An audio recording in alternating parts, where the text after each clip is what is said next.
that helps me. In Andromeda, one of the things that they stress is creating a race of leaders. In that leadership, everyone has a responsibility to not only be a leader themselves, but to make a leader of everyone else. And in that, everybody moves together. There may be varying different degrees, but everybody moves together. This is something that they have stressed over and over and over again. They've also stressed being as close to nature as possible. You folks here in Hawaii, that's really easy. And you live in an incredible place. For those of us who live on the mainland or in other countries, in big cities, it's much more difficult.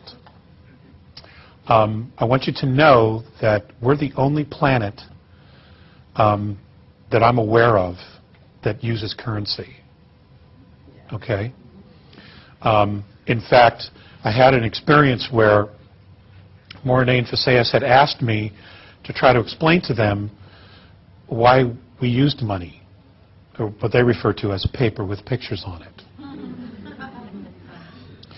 So I spent a great deal of time in between contacts putting something together for them.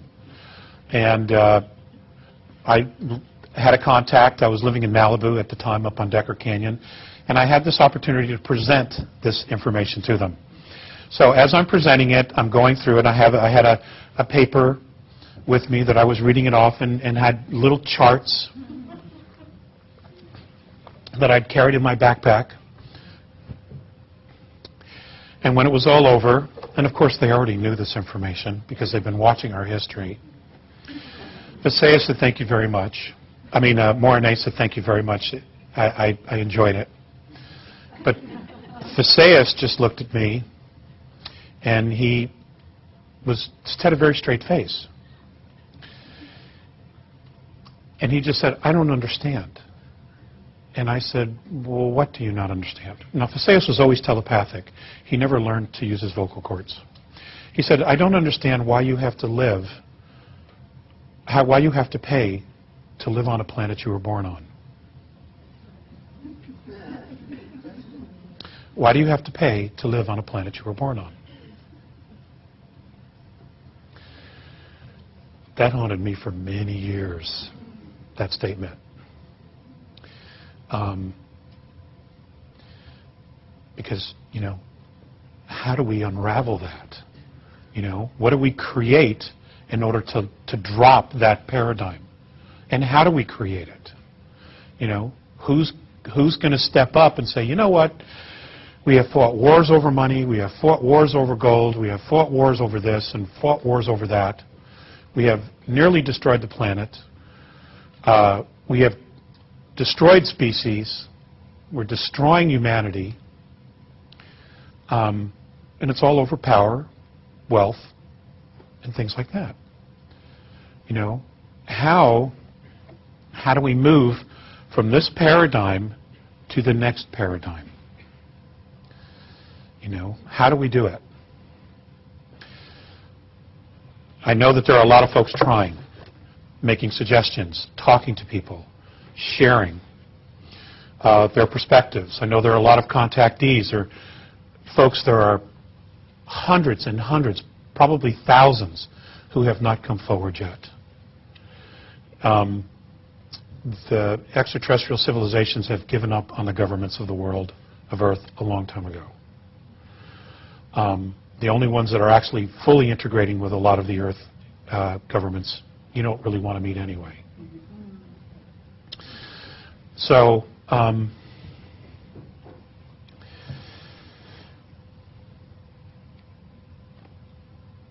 how do we find our soul again? What does it take to change the essence of a man?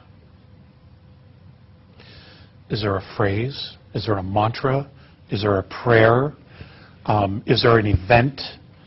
What does it take to change the essence of a man or a woman?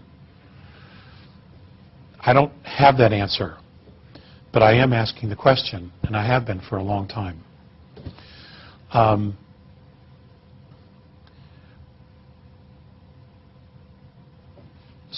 many of us, and I'm not necessarily referring to the folks in the room here, many of us have completely lost our way. We know a lot of good people who would do anything for us as friends, but they simply don't have a clue. We want them to be aware of the changes that are coming, and you can put all this information in front of them and they're simply going to just dismiss it because it's too overwhelming to them. You know, they have to take it in little bites and little slices. They just simply don't want to deal with it because they're so overwhelmed just trying to manage a life that already doesn't work, okay, or they're not already happy with, because it's all that they know, and they're afraid to let it go because they don't have anything else to believe in, just what it is that they do every day. So in creating a new domain of knowing and asking the question, what is it that we want, it has to be something that everybody can take hold of a piece of. For example, every day there are little things that we could do to begin shifting our consciousness. Every day when we get up, the first thing we should do is be grateful that we're alive to see another day. And just make that acknowledgement. Spirit, thank you. Always tell your children that you love them. Every day. Tell them that you're proud of them. Always tell your wife that you love her, or your partner that you love her. Always be friendly and cordial at the office. Okay? When you hear an ambulance drive by, just say a blessing. Say, I bless whoever that's for, and that their highest good is what is achieved. Little things like that. When you walk into a room, just say, I bless this room. Little things like that make all the difference. Because it's conscious intent that every day when you do things like that, and that's all it, and those things are easy to do, all right? Is what you do is you begin to polarize. You begin to magnetize those spaces with your thoughts. And whatever you magnetize and you put out, it will come back. It will be mirrored back to you. That's why Earth is boot camp for the soul.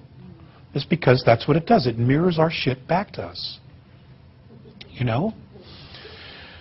And the more shit, the more shit. Okay? And that's why it's so overwhelming after a while.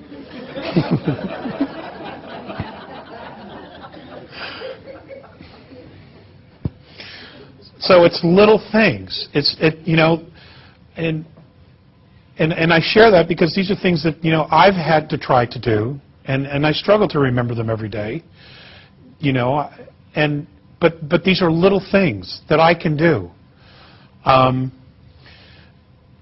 You know, I bless my food. You bless your coffee. What you do is you just get into a space of blessing everything, and it does in fact change the frequency. It will change the people that you work with. It might take a little bit of a while, but these are simple things. It's just, you know, like the movie The Secret said, it's an attitude of gratitude. Okay? But they're just little things that you can remember to do every day. At lunchtime, go for a walk. Don't sit in your cubicle, but go for a walk. Go outside. When you go to the bathroom, if you work in an office, when you're done, instead of going right back into your office to your cubicle, go downstairs, go outside, loop around the building, and come back in. Just give yourself a break. Just remember where you are. Don't get stuck in just being so in a rut that you forget. Because it's easy. That's why we're so stuck on Earth. And you know, the extraterrestrials, the visitations, the psychic phenomena, the paranormal phenomena, all of that stuff, ladies and gentlemen, is us. It's all happening to us because it is us.